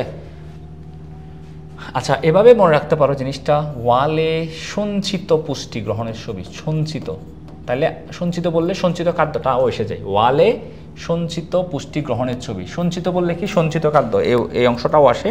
অর্থাৎ সঞ্চিত খাদ্য হচ্ছে শৈবালের ক্ষেত্রে স্টার্চ বা শ্বেতসার। স্টার্চ হচ্ছে ইংরেজি শব্দ, শ্বেতসার হচ্ছে কি বাংলা শব্দ। স্টার্চ বা শ্বেতসার মূলত কি, এগুলো হচ্ছে গ্লুকোজের কিছু চেইন, অর্থাৎ গ্লুকোজ অণুগুলো পরস্পরের সাথে বন্ড দ্বারা যুক্ত হলে যে বিশাল একটা অণু তৈরি করবে, সেটাই হচ্ছে স্টার্চ বা শ্বেতসার, ঠিক আছে। এরপর হচ্ছে ছত্রাকের সঞ্চিত খাদ্যটা আমরা যদি একটু বলি, এখানে দেখতে পাচ্ছি আমরা গ্লাইকোজেন, ঠিক আছে। তারপর হচ্ছে তৈলবিন্দু, বলিউটিন হচ্ছে ফসফরাস গঠিত একটা যৌগ, তারপর হচ্ছে চর্বি, এগুলো হচ্ছে সঞ্চিত খাদ্য। তাহলে ওয়াল মানে সেলওয়াল হচ্ছে কি, শৈবালের হচ্ছে সেলুলোজ নির্মিত আর ছত্রাকের হচ্ছে কাইটিন নির্মিত। সঞ্চিত খাদ্য কি, শৈবালের ক্ষেত্রে হচ্ছে স্টার্চ বা শ্বেতসার, আর ছত্রাকের ক্ষেত্রে হচ্ছে তোমার গ্লাইকোজেন, তেলবিন্দু, বলিউটিন এবং চর্বি। তারপর হচ্ছে পুষ্টি গ্রহণ করে না। শৈবাল হচ্ছে সবুজি, নিজের খাদ্য নিজে তৈরি করতে পারে। আর ছত্রাক পুষ্টি গ্রহণ করে মৃতজীবী হিসেবে, পরজীবী এবং মৃতজীবী হিসেবে সে পুষ্টি সুষম প্রক্রিয়ায় পুষ্টি গ্রহণ করে। আর ওয়ালে সঞ্চিত পুষ্টি গ্রহণের ফটো দিয়ে মনে রাখবো ফটোসিনথেসিস শৈবাল করে, ছত্রাক করে না। তাহলে এই বৈশিষ্ট্যগুলা শৈবাল ছত্রাকের মধ্যে, এটা হচ্ছে অপোজিট, এগুলা তুমি অপোজিট এই বৈশিষ্ট্যগুলোকে পার্থক্য হিসেবে দেখাতে পারো। তাহলে শৈবাল ছত্রাকের মধ্যে মিল বললে তুমি এগুলো দেখাতে পারো, আর যদি পার্থক্য বলে তাহলে এগুলার কথা তুমি লিখতে পারো, ঠিক আছে। এরপর দেখো কিছু বৈশিষ্ট্য যৌনজনের ক্ষেত্রে, শৈবালের ক্ষেত্রে আইসোগেমি, অ্যানাইসোগেমি, ওগেমি। তোমরা দেখছিলে আইসোগেমি মানে কি, যদি তোমার দুইটা জননকোষ যদি একই রকম হয়, শুক্রাণু ডিম্বাণু দেখতে একই রকম। অ্যানাইসো মানে হচ্ছে একটা ছোট একটা হচ্ছে বড়, অ্যানাইসো শব্দ হচ্ছে ভিন্ন। আর ওগেমির মধ্যে দেখবো হচ্ছে শুক্রাণুটা হচ্ছে সচল প্লাজালাযুক্ত, ডিম্বাণুটা হচ্ছে বড় নিচ্ছল। তাহলে এটা হচ্ছে আইসোগেমি। আইসো শব্দের অর্থ হচ্ছে একই, দুইটা গ্যামেটই একই রকম। অ্যানাইসো মানে হচ্ছে একটা ছোট গ্যামেট একটা বড় গ্যামেট, এটা হচ্ছে অ্যানাইসোগেমি। আর ওগেমি হচ্ছে কি, ডিম্বাণুটা হচ্ছে বড় নিচ্ছল, কোনো প্লাজালা থাকবে না, এই যে বড় নিচ্ছল। আর শুক্রাণুটা হচ্ছে প্লাজালাযুক্ত, এগুলো হচ্ছে ওগেমি। ছত্রাকের ক্ষেত্রে এরকম যৌনজনন দেখা যায়, ঠিক আছে, অ্যানাইসোগেমি, আইসোগেমি এবং ওগেমি। আচ্ছা, অভিযোজন ক্ষমতা, এটা যদি আমরা একটু বলি, অভিযোজন ক্ষমতার ক্ষেত্রে এটা ছত্রাকের ক্ষেত্রে যদি একটু বলি, তোমাদের বইয়ে দেওয়া আছে, ছত্রাক বলতেছে 5 ডিগ্রি সেলসিয়াসের নিচে এবং 50 ডিগ্রি সেলসিয়াসের উপরের তাপমাত্রায়ও সে কী করতে পারে, বসবাস করতে পারে, ঠিক আছে। আচ্ছা, এখানে একটা কথা তোমাদের জন্য বলি যে শৈবাল এবং ছত্রাকের যে থ্যালাস আছে, এই থ্যালাস বা থ্যালাস বলতে বোঝাচ্ছে দেহটাকে, যে দেহটাকে থ্যালাস, থ্যালয়েড বা এদেরকে সমাঙ্গদেহীও বলে। এই থ্যালাস বা থ্যালয়েডটা শৈবালের ক্ষেত্রে সাধারণত হ্যাপ্লয়েড দেখা যায়, ছত্রাকের ক্ষেত্রেও তাদের থ্যালাস বা থ্যালয়েড তোমার সমাঙ্গদেহী অর্থাৎ থ্যালাসটা, তাদের দেহটা হ্যাপ্লয়েড দেখা যায়। এখন দেহ হ্যাপ্লয়েড হয় কখন? দেখো, যৌনজনন প্রক্রিয়ায় যখন শুক্রাণু এবং ধরো ডিম্বাণু মিলিত হয়, তখন শুক্রাণু হ্যাপ্লয়েড, ডিম্বাণু হ্যাপ্লয়েড মিলিত হয়ে জাইগোট তৈরি করে, তাই না? এখন জাইগোট বারবার বিভাজিত হয়ে মূল দেহটা তৈরি করবে। আচ্ছা, আমাকে বলো তো, জাইগোট তো ডিপ্লয়েড, জাইগোট হচ্ছে ডিপ্লয়েড, দেহ হচ্ছে হ্যাপ্লয়েড যদি এরকম হয়। ছত্রাক শৈবালের দেহ হচ্ছে হ্যাপ্লয়েড, তাদের জাইগোট হচ্ছে ডিপ্লয়েড। এখন জাইগোটে কোন বিভাজন হলে দেহটা হ্যাপ্লয়েড হবে? অবশ্যই মিউসিস কোষ বিভাজন, কারণ মিউসিস কোষ বিভাজনে আমরা জানি ক্রোমোজোম সংখ্যা কী পাই, হ্রাস পাই। তাহলে মনে রাখবে, এই যে এদের থ্যালাস বা দেহটা যেহেতু হ্যাপ্লয়েড শৈবাল এবং ছত্রাকের, তার জন্য তোমরা একটা লাইন মনে রাখবে, সেটা হচ্ছে তাদের জাইগোটে কি ঘটে, মিউসিস ঘটে। এটা দুইজনের জন্য সত্য, ছত্রাক এবং মিউসিস ঘটে, ঠিক আছে। সাধারণত জাইগোটে মিউসিস ঘটে। ছত্রাকের ক্ষেত্রেও সেম, জাইগোটে মিউসিস ঘটতে দেখবা, কারণ হচ্ছে জাইগোট হচ্ছে ডিপ্লয়েড, কিন্তু তাদের জাইগোট থেকে যে দেহটা তৈরি হবে, ছত্রাকের দেহ বা শৈবালের দেহ, সেটা হচ্ছে কিন্তু হ্যাপ্লয়েড। তো জাইগোট ডিপ্লয়েড, ডিপ্লয়েড থেকে হ্যাপ্লয়েড দেহ কিভাবে তৈরি হবে? অবশ্যই মিউসিসের মাধ্যমে। মিউসিস না হলে ডিপ্লয়েড জাইগোট কিন্তু হ্যাপ্লয়েড দেহ তৈরি করতে পারবে না। মিউসিসের ফলে ডিপ্লয়েড জাইগোট হ্যাপ্লয়েড কোষ তৈরি করবে এবং যার কারণে হ্যাপ্লয়েড দেহ তৈরি হবে। তো আশা করছি ব্যাপারগুলো, শৈবাল ছত্রাকের এই বৈশিষ্ট্যগুলো তোমরা বুঝতে পারছো, ঠিক আছে। সো এভাবে পড়ে নিলে কিন্তু তুমি শৈবাল ছত্রাকের বৈশিষ্ট্য একসাথে মিল কোনগুলা, পার্থক্য কোনগুলা, এগুলাও একসাথে পড়ে ফেলতে পারবা আশা করতেছি, ঠিক আছে। এখন কথা বলবো হচ্ছে আমরা ছত্রাকের কোষীয় গঠন নিয়ে। দেখো, তোমরা যে ছত্রাকের হাইফিতে যে গঠনগুলো দেখছো, যে কোষগুলা দেখছো, এখানে এই কোষগুলার আসলে গঠন কীরকম, এগুলো আমরা এখন এগুলোর ব্যাপারে কথা বলবো। দেখো, ছত্রাকের হাইফিতে যে কোষগুলো আছে, কোষগুলোর গঠন কীরকম। তো কোষগুলোর মধ্যে আমরা যেটা দেখবো সেটা হচ্ছে সবার বাইরে, অবশ্যই কোষের বাইরে হচ্ছে প্রথমে কোষ প্রাচীর দেখবো, ঠিক আছে। কোষগুলোর বাইরে কোষ প্রাচীর আছে, তারপর থাকবে হচ্ছে কোষ ঝিল্লি, ঠিক আছে, কোষ ঝিল্লি। তারপর থাকবে হচ্ছে সাইটোপ্লাজম, ভিতরে সাইটোপ্লাজমের মধ্যে বিভিন্ন অঙ্গাণু থাকবে। তারপর থাকবে হচ্ছে নিউক্লিয়াস। তাহলে কোষ প্রাচীর, বাইরে থেকে ভিতরের দিকে আসো, কোষ প্রাচীর, কোষ ঝিল্লি, সাইটোপ্লাজম এবং নিউক্লিয়াস, এই অংশগুলো নিয়ে হচ্ছে একটা ছত্রাকের কোষ গঠিত হবে। কোষ প্রাচীর ছাড়া এই তিনটা জিনিসকে, অর্থাৎ কোষ ঝিল্লি, সাইটোপ্লাজম এবং নিউক্লিয়াস, এই তিনটা জিনিসকে আমরা প্রোটোপ্লাস্ট বলবো, ঠিক আছে। তাহলে আমরা দেখো এই তিনটা অংশকে প্রোটোপ্লাস্ট বলবো। আর প্রোটোপ্লাস্টের বাইরে কি থাকবে? এই তিনটা যদি প্রোটোপ্লাস্ট হয় তাহলে বাইরে থাকবে হচ্ছে কোষ প্রাচীর। চলো আমরা কোষ প্রাচীর নিয়ে প্রথমে, ছত্রাকের কোষ প্রাচীর নিয়ে একটু কথা বলি। তো আমরা প্রথমেই দেখছিলাম আসলে ছত্রাকের কোষ প্রাচীরের প্রধান উপাদানটা কি, প্রধান উপাদান যেটা, সেই উপাদানটা হচ্ছে কাইটিন। ছত্রাকের কোষ প্রাচীরের প্রধান উপাদান হচ্ছে কি? প্রধান উপাদান হচ্ছে কাইটিন। এখন এই কাইটিনটা মূলত হচ্ছে একটা পলিস্যাকারাইড, জটিল পলিস্যাকারাইড, জটিল পলিস্যাকারাইড। এটা মূলত হচ্ছে শর্করা জাতীয় পদার্থ, অর্থাৎ জটিল পলিস্যাকারাইড। এটা মূলত হচ্ছে কি জাতীয় পদার্থ? শর্করা জাতীয় পদার্থ। এটা মূলত কি? শর্করা তথা কার্বোহাইড্রেট। শর্করা, পলিস্যাকারাইডগুলো কি? শর্করা তথা কি? কার্বোহাইড্রেট, ঠিক আছে। আচ্ছা, তো আমরা কিছুক্ষণ আগে দেখছিলাম এই কাইটিনটা কিন্তু গ্লুকোজের একটা গ্লুকোজ পরিবর্তিত হয়ে একটা রাসায়নিক অণু তৈরি হয় যেটাকে অ্যানএসিটাইল গ্লুকোসামিন বলে। ওই অ্যানএসিটাইল গ্লুকোসামিনটা দিয়ে আসলে কাইটিনটা কি হচ্ছে, তৈরি হচ্ছে। সো আশা করছি আমরা এখান থেকে এতটুকু মনে রাখলে হবে যে কোষপ্রাচীরের প্রধান উপাদান হচ্ছে, ছত্রাকের কোষপ্রাচীরের প্রধান উপাদান হচ্ছে কি, সেটা হচ্ছে তোমার কাইটিন, সেটা হচ্ছে কি কাইটিন। ঠিক আছে, এখন আমরা যে ব্যাপারটা নিয়ে কথা বলবো সেটা হচ্ছে ছত্রাকের কোষঝিল্লি। ছত্রাকের কি ঝিল্লি? কোষঝিল্লি। ঠিক আছে, ছত্রাকের কোষঝিল্লির প্রধান যে উপাদানটা, এটা আমরা মনে রাখতে হবে, প্রধান উপাদান কোষঝিল্লিতে প্রধান উপাদান কি? প্রধান উপাদান হচ্ছে আর্গোস্টেরল। আচ্ছা, আমরা এই আর্গোস্টেরলটা মূলত হচ্ছে একটা লিপিড। এটা কি? এটা হচ্ছে লিপিড।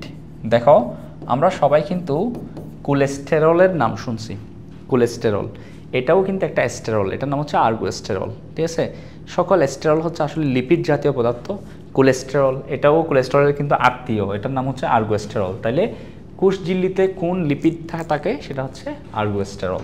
ঠিক আছে, এটা একটা লিপিড। তারপর হচ্ছে কোষঝিল্লির মধ্যে আমরা কোষঝিল্লির দেখবো হচ্ছে বাছ হয়ে থাকে, বাছ হওয়া অংশগুলোকে বলবো লোমাজুম।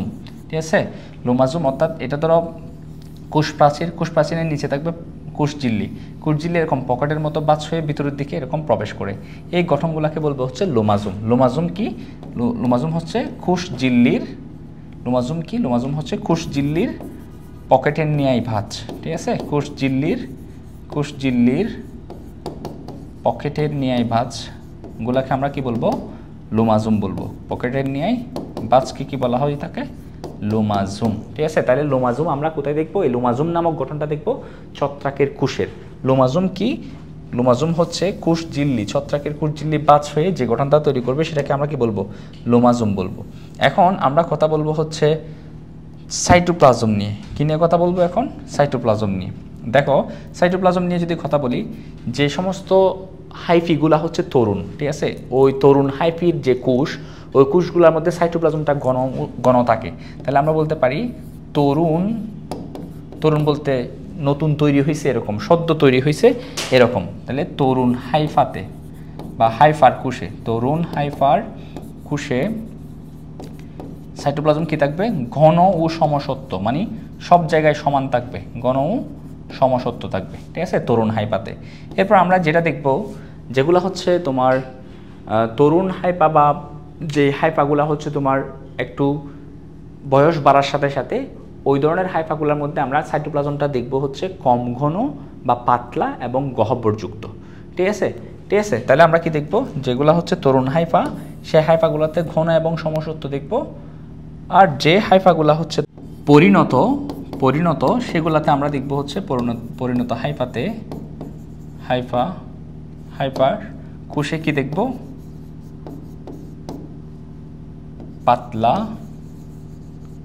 পাতলা ও গহ্বরযুক্ত। তাহলে সাইটোপ্লাজম তরুণ হাইপার কোষে ঘন ও সমসত্ব এবং পরিণত হাইপার কোষে পাতলা ও গহ্বরযুক্ত। এবং এখানে দেখব হচ্ছে আমরা প্লাস্টিড থাকবে না। দেখো, ছত্রাক যেহেতু সালোক সংশ্লেষণ করে না, তার কিন্তু ক্লোরোপ্লাস্ট বা প্লাস্টিড এই অঙ্গাণুটা থাকবে না। প্লাস্টিড থাকে না, অন্যান্য অঙ্গাণু থাকবে, প্লাস্টিড থাকে না, সেটা একটু মনে রাখবা। ঠিক আছে, অন্যান্য অঙ্গাণুগুলো থাকবে। আর সঞ্চিত খাদ্য, এখানে সাইটোপ্লাজমে খাদ্যকে সঞ্চয় করে রাখে। এই সঞ্চিত খাদ্যগুলোর মধ্যে কি কি আছে? হচ্ছে গ্লাইকোজেন। ঠিক আছে, গ্লাইকোজেন। তারপর থাকে হচ্ছে তোমার গ্লাইকোজেন থাকে, তেল বিন্দু থাকে, অর্থাৎ চর্বি জাতীয় পদার্থ, তেল বিন্দু, এবং বলিউটিন, যেটা হচ্ছে ফসফরাসের দ্বারা তৈরি, বলিউটিন, এবং থাকে হচ্ছে চর্বি। ঠিক আছে, আচ্ছা, এইগুলা হচ্ছে সঞ্চিত খাদ্যগুলো সাইটোপ্লাজমের মধ্যে থাকবে। এরপর আমরা নিউক্লিয়াসের ব্যাপারে যদি কথা বলি, নিউক্লিয়াসটা হচ্ছে তোমার, নিউক্লিয়াসটা কীরকম হবে? নিউক্লিয়াসটা হচ্ছে এরা এক বা একাধিক নিউক্লিয়াস থাকতে পারে এদের কোষে, এক বা একাধিক। তো একাধিক নিউক্লিয়াস কাদের থাকে? সিনোসাইটিক কোষে।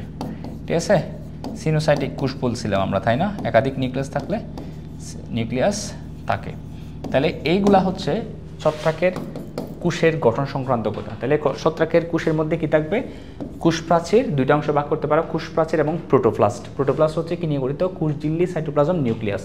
তাহলে কোষ প্রাচীরের প্রধান উপাদান হচ্ছে কাইটিন, যেটা মূলত হচ্ছে জটিল পলিস্যাকারাইড। পলিস্যাকারাইডগুলো কি শর্করা বা কার্বোহাইড্রেট জাতীয় পদার্থ। তাহলে প্রধান উপাদান হচ্ছে কাইটিন। আর কোষঝিল্লির প্রধান উপাদান হচ্ছে ফসফোলিপিড না, এখানে মনে রাখবো একটু আর্গোস্টেরল। এটা একটা লিপিড যেটা কোলেস্টেরলের মতোই, ঠিক আছে, এটা একটা লিপিড। লোমাজোম কোষঝিল্লি বাছ হয়ে পকেটের মতো কিছু বাছ তৈরি করে কোষঝিল্লি, ঠিক আছে, এগুলাকে বলবো লোমাজোম। এরপর হচ্ছে সাইটোপ্লাজমটা থাকে ঘন এবং সমসত্ব তরুণ হাইপাতে, যেগুলো পরিণত হাইপা সেগুলোর মধ্যে আমরা সেগুলোর কোষের মধ্যে সাইটোপ্লাজমটাকে পাতলা ও গহ্বরযুক্ত দেখব। আর ছত্রাক যেহেতু তোমার কি করে না, সালোক সংশ্লেষণ করে না, সেজন্য ক্লোরোপ্লাস্টে বা অন্যান্য কোনো প্লাস্টিক এখানে দেখবো না, ঠিক আছে। তারপর হচ্ছে সঞ্চিত খাদ্য হচ্ছে গ্লাইকোজেন, তেলবিন্দু, বুলেটিন বা চর্বি, এটা সাইটোপ্লাজমের মধ্যে সঞ্চিত থাকবে। আর ছত্রাকের যে হাইপার কোষগুলো আছে এগুলোর মধ্যে এক বা একাধিক নিউক্লিয়াস আমরা দেখতে পাবো, একটাও থাকতে পারে, আবার প্রস্থপ্রাচীর বিহীন হলে একটা কোষের ভিতরে একাধিক নিউক্লিয়াসও থাকতে পারে। এখন আমরা কথা বলবো হচ্ছে তোমার ছত্রাকের ডাইমরফিজম নিয়ে। দেখো ডাইমরফিজম এখানে কিন্তু দুইটা অংশ আছে, ডাই মানে হচ্ছে দুই, আর মর্ফ দ্বারা বোঝাচ্ছে হচ্ছে আকৃতি। তার মানে ছত্রাকের দুই ধরনের আকৃতি থাকবে, ঠিক আছে, অর্থাৎ সে এক পরিবেশে একরকম আকৃতিতে, অন্য পরিবেশে দেখা যাবে তার আকৃতি পরিবর্তন হয়ে গেছে। এরকম ছত্রাকগুলোকে বলবো, তাদের মধ্যে আমরা বলবো হচ্ছে ডাইমরফিজম দেখা যায়। তাহলে যে সকল ছত্রাকের মধ্যে ভিন্নতর পরিবেশে ভিন্ন রূপ দেখা যায় তাদেরকে বলবো আমরা, তাদের মধ্যে কি দেখা যায় বলবো, ডাইমরফিজম দেখা যায়। এরকম একটা ছত্রাকের নাম হচ্ছে দেখো হিস্টোপ্লাজমা। হিস্টো, এই নামটা মনে রাখবা, হিস্টোপ্লাজমা ক্যাপসুলেটাম। ক্যাপসুলাটাম, এই যে ছত্রাকটা হিস্টোপ্লাজমা ক্যাপসুলাটাম, এই ছত্রাকটা মাটির মধ্যে, মাটিতে সূত্রাকার আকৃতিতে থাকে। মাটিতে হচ্ছে কোন আকৃতিতে, সূত্রাকার, ঠিক আছে। অর্থাৎ সে মাটির মধ্যে এই ছত্রাকটা তুমি কীরকম দেখবা, তাকে দেখবা হচ্ছে তার হাইফিগুলো হচ্ছে এরকম সুতার মতো, ঠিক আছে, সূত্রাকার, ঠিক আছে। আচ্ছা, এখন এই যে ছত্রাক, একই ছত্রাক এই হিস্টোপ্লাজমা ক্যাপসুলেটাম, এই ছত্রাকটা যখন মানুষের ফুসফুসে প্রবেশ করে তখন সে মানুষের ফুসফুসে কুশপিণ্ড তৈরি করে। মানুষের কোথায়, ফুসফুসে কি তৈরি করে, কুশপিণ্ড তৈরি করে। কীরকম এটা, ধরো এটা হচ্ছে তোমার ফুসফুস, ঠিক আছে। সো ফুসফুসের মধ্যে যখন প্রবেশ করবে তখন এই ফুসফুসের ভিতরে তার কোষগুলো সূত্রাকার না, এরকম পিণ্ডাকারে থাকবে, অর্থাৎ কোষগুলো সবগুলো এক জায়গায় জড়ো হয়ে এরকম পিণ্ডাকারে থাকবে, ঠিক আছে। ফলে মানুষের ফুসফুসে যে রোগটা হয় সেই ফুসফুসের রোগটার নাম হচ্ছে হিস্টোপ্লাজমোসিস। তাহলে তোমাকে যদি বলা হয় হিস্টোপ্লাজমোসিস, এই রোগটা কিসের জন্য হয়ে থাকে, মনে রাখবা এটা একটা ছত্রাকের জন্য হয়ে থাকে, যে ছত্রাকের নাম হচ্ছে হিস্টোপ্লাজমা ক্যাপসুলেটাম, ঠিক আছে। তাহলে আমরা বুঝতে পারছি আসলে ছত্রাকের ডাইমরফিজম কি। ছত্রাকের ডাইমরফিজম হচ্ছে, যদি আমরা এটা লিখি, ভিন্নতর পরিবেশের কারণে ছত্রাকের আকৃতি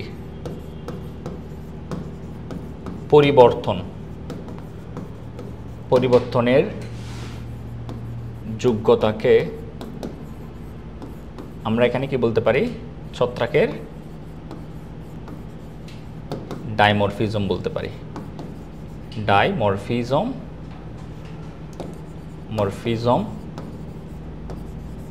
বলে।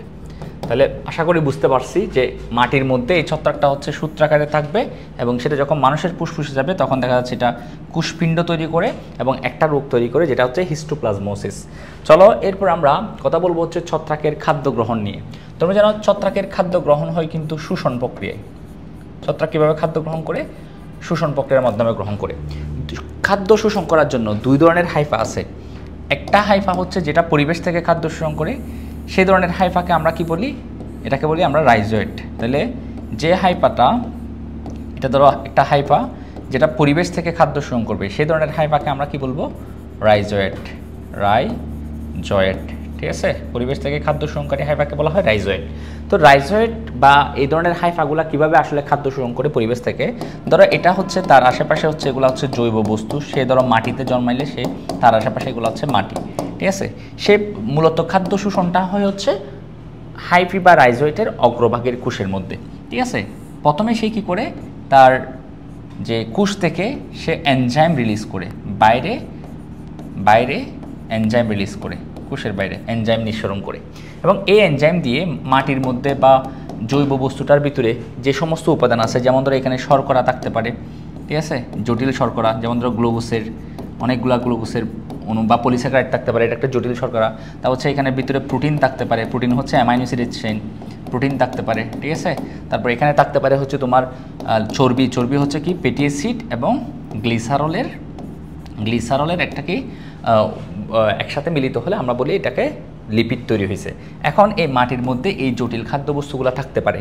এখন ছত্রাকের রাইজয়েড এই হাইফাটা যখন এনজাইম নিঃসরণ করবে, এই এনজাইমগুলোর প্রভাবে এখানে জটিল খাদ্যবস্তুগুলো ভেঙে বনগুলা ভেঙে যাবে, এদের মাঝে যে বনগুলা ভেঙে যাবে। তো বন যদি ভেঙে যায় জটিল খাদ্যবস্তুগুলো হয়ে যাবে সরল, অর্থাৎ এখন এগুলা ছোটো ছোটো অণুতে পরিণত হবে, গ্লুকোজের অণু, ঠিক আছে, প্রোটিন থেকে অ্যামাইনো অ্যাসিডের অণু এভাবে পরিণত হবে। এখন এই ছোটো ছোটো খাদ্যের অণুগুলা হাইফা কী করবে, শোষণ প্রক্রিয়ায় তার ভিতরে নিয়ে যাবে, তাহলে শোষিত হবে গ্লুকোজ, অ্যামাইনো অ্যাসিড, এগুলা শোষিত হয়ে তার হাইফার ভিতরে প্রবেশ করবে। তাহলে দেখো তো কীরকম দেখলাম। প্রথমে হচ্ছে কি ব্যাপারটা যদি আমরা একটু লক্ষ্য করি, প্রথমে হচ্ছে হাইফা কর্তৃক কি রিলিজ হয়েছে, এনজাইম নিঃসরণ করছে, এনজাইমকরণ করছে। তো এনজাইমকরণের পর আমরা দেখলাম কি সে এনজাইম দিয়ে জৈব বস্তুর ভিতরে থাকা খাদ্য পরিপাক হয়েছে, খাদ্য পরিপাক হলো। এখন খাদ্য পরিপাকের পর খাদ্যগুলা কি হলো, শোষণ হলো, ঠিক আছে, খাদ্য শোষণ হলো। এখন শোষিত খাদ্যগুলা অগ্রভাগে শোষিত হলেও এরপর সাইটোপ্লাজমিক স্ট্রিমিং বা সাইটোপ্লাজমের প্রবাহের মাধ্যমে, আমরা জানি এখানে প্রস্থপ্রাচীরের মধ্যে ছিদ্র থাকে, ওই ছিদ্রের মাধ্যমে কি হবে, এক কোষের সাইটোপ্লাজম থেকে অন্য কোষের সাইটোপ্লাজমে এভাবে প্রবাহিত হতে থাকবে, যেটাকে বলা হয় তাকে সাইটোপ্লাজমিক স্ট্রিমিং বা হচ্ছে সাইটোপ্লাজমিক প্রবাহ। সাইটোপ্লাজমিক প্রবাহের মধ্যে পুরা হাইফিতে ছড়িয়ে পড়বে সাইটোপ্লাজমিক প্রবাহ। তাহলে আমরা কি দেখলাম, হাইফি থেকে এনজাইম করিত হবে, সে এনজাইম করণের পর এনজাইমগুলো দিয়ে খাদ্য পরিপাক হবে, খাদ্যটা এরপর শোষণ করবে, শোষিত খাদ্য সাইটোপ্লাজমিক প্রবাহের মাধ্যমে পুরো হাইফার মধ্যে কি পড়বে, ছড়িয়ে পড়বে, ঠিক আছে। এটা হচ্ছে রাইজয়েড দ্বারা হচ্ছে খাদ্য এভাবে গ্রহণ করে হচ্ছে কে, ছত্রাক। এরপর কিছু ছত্রাক যারা হচ্ছে পরজীবী ছত্রাক, যারা হচ্ছে ধরো কোনো উদ্ভিদের, ধরো এটা হচ্ছে উদ্ভিদের কোনো একটা উদ্ভিদের পাতা, এগুলো হচ্ছে পাতার কোষ, ঠিক আছে। এখন যে ছত্রাকগুলা হচ্ছে কার ভিতরে জন্মায়, যে ছত্রাকগুলা হচ্ছে তোমার পরজীবী, যারা অন্য জীবের ভিতরে জন্মাবে, তারা কি করে এরকম কোষের ভিতরে কি প্রবেশ করাই দেয়, তাদের যে হাইফা আছে হাইফা প্রবেশ করাই দেয় এবং কোষের ভিতরে যে সরল খাদ্য আছে, এই সরল খাদ্যকে তারা শোষণ করে। এক্ষেত্রে পরিপাকের প্রয়োজন হয় নাই, তারা সরাসরি পরিপাকৃত খাদ্য কোষ থেকে কি করে শোষণ করে। এই যে যারা হচ্ছে তোমার পরজীবী ছত্রাক, যারা অন্য কোষ থেকে, এরা পরিবেশ থেকে খাদ্য শোষণ করে হচ্ছে রাইজয়েড। যে সমস্ত হাইফি পরজীবী ছত্রাকের হাইফি যারা অন্য কোষ থেকে, ঠিক আছে, বা পোষক কোষ থেকে খাদ্য শোষণ করে, তাদেরকে আমরা কি বলেছিলাম, হোস্টোরিয়াম বা হোস্টোরিয়া, ঠিক আছে। তাহলে হোস্টোরিয়া কি করে, খাদ্য শোষণ করে, সরাসরি শোষণ প্রক্রিয়ায় তার পরিপাকের প্রয়োজন হয় না। কিন্তু রাইজয়েড কি করে, রাইজয়েড এটা পরিবেশ থেকে খাদ্য শোষণ করে, সেজন্য সে এনজাইম রিলিজ করে, এনজাইম দিয়ে খাদ্যগুলো পরিপাক হয়, পরিপাকিত খাদ্যের পর শোষণ হয় সাইটোপ্লাজমিক স্ট্রিমিংয়ের মাধ্যমে, তারপর এটা পুরো দেহের মধ্যে ছড়িয়ে পড়ে, ঠিক আছে। এখন আমরা একটা বিষয় মনে রাখবো, সেটা হচ্ছে ছত্রাকের প্রধান খাদ্য। ছত্রাকের কি খাদ্য, প্রধান খাদ্য, ঠিক আছে। এগুলা কি কি, ছত্রাকের প্রধান খাদ্যের মধ্যে আছে কি কি দেখো। প্রথম হচ্ছে শর্করা, আমরা এখানে দেখতেছি গ্লুকোজ গ্রহণ করতেছে। তারপর হচ্ছে প্রোটিন থেকে অ্যামাইনো অ্যাসিড পাচ্ছে, তারপর হচ্ছে অ্যামিনো অ্যাসিড, তারপর হচ্ছে এখানে চর্বি থেকে পাচ্ছে ফ্যাটি অ্যাসিড, ঠিক আছে, ফ্যাটি অ্যাসিড, তারপর হচ্ছে ভিটামিন ও খনিজ লবণ। এগুলা হচ্ছে তোমার ছত্রাকের কি খাদ্য, প্রধান খাদ্য। তাহলে আশা করছি ছত্রাকের খাদ্য গ্রহণ প্রক্রিয়াটা আমরা বুঝতে পারছি। এরপর আমরা ছত্রাকের বৃদ্ধি নিয়ে কথা বলবো। তো ছত্রাকের বৃদ্ধি নিয়ে কথা বললে ধরো এটা হচ্ছে একটা হাইফা, যেটা হচ্ছে শাখা প্রশাখাযুক্ত, ঠিক আছে, শাখা প্রশাখাযুক্ত। এখন ছত্রাকের যে হাইফার কোষগুলো আসলে কোন জায়গাতে বৃদ্ধিপ্রাপ্ত হয়, যদি এগুলো ছত্রাকের একটা মাইসেলিয়ামের শাখা অর্থাৎ হাইফার কথা চিন্তা করি, মূলত ছত্রাকের বৃদ্ধি ঘটে হচ্ছে কোন অঞ্চলে? ছত্রাকের বৃদ্ধি ঘটে হচ্ছে কোন অঞ্চলে? মূলত ছত্রাকের বৃদ্ধি ঘটে হচ্ছে হাইফা শীর্ষদেশে, ঠিক আছে? তাহলে এটা হচ্ছে কি হাইফার শীর্ষদেশ, হাইফার শীর্ষ বা মাথা। এই শীর্ষ বা মাথার মধ্যে এই অঞ্চলটাকে বলে ডুম। হাইফার শীর্ষ বা মাথাকে কি বলে? ডুম বলে। এটা একটু মনে রাখিও, হাইফার শীর্ষ বা মাথাকে কি বলে? ডুম বলে, ঠিক আছে? আর এই ডুম অঞ্চলেই কিন্তু নতুন নতুন কোষ সৃষ্টি হয়ে হাইফাটা এই যে ডুম অঞ্চলের মধ্যে অর্থাৎ শীর্ষ দেশে নতুন নতুন কোষ সৃষ্টি হয়ে হাইফাগুলা বৃদ্ধিপ্রাপ্ত হয়। তাহলে ছত্রাকের বৃদ্ধি কোথায় ঘটে? সেটা হচ্ছে হাইফার শীর্ষ বা মাথার অঞ্চলে অর্থাৎ ডুম অঞ্চলে কি হয়? ছত্রাকের বৃদ্ধি ঘটে, ঠিক আছে? আমরা এখানে লিখতেছি বৃদ্ধি ঘটে, ঠিক আছে? ডুম অঞ্চলে। যদি কেউ জিজ্ঞেস করে কোন অঞ্চলে হাইফার বৃদ্ধি ঘটে, সেটা হচ্ছে হাইফার শীর্ষ মাথা বা ডুম অঞ্চলে। এখন দেখো এই হাইফার শীর্ষ বা মাথার অঞ্চলে যে ডুম অঞ্চলে কিছু বেসিকল থাকে, এগুলো হচ্ছে বেসিকল, ঠিক আছে? এগুলো হচ্ছে এই বেসিকল। আর এই বেসিকলগুলার অভ্যন্তরে কি থাকবে? বিভিন্ন রাসায়নিক পদার্থ থাকবে যেগুলা কোষপ্রাচীর কোষঝিল্লি গঠনে সাহায্য করবে।